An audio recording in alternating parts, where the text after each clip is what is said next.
বাস্তুতে কিন্তু অনেক সময় আমাদের বেডরুমে আমাদের বেড কিন্তু অনেক নেগেটিভ এনার্জি হোল্ড করে রাখে। এবার সেটা তোমরা বুঝবে কি করে?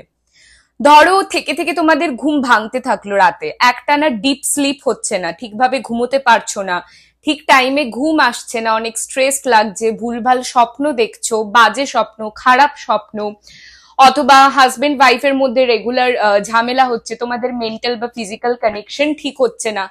তো সেক্ষেত্রে তোমরা কি করতে পারো, যদি বেড চেঞ্জ না করা যায় অথবা বেডের পজিশন চেঞ্জ না করা যায়?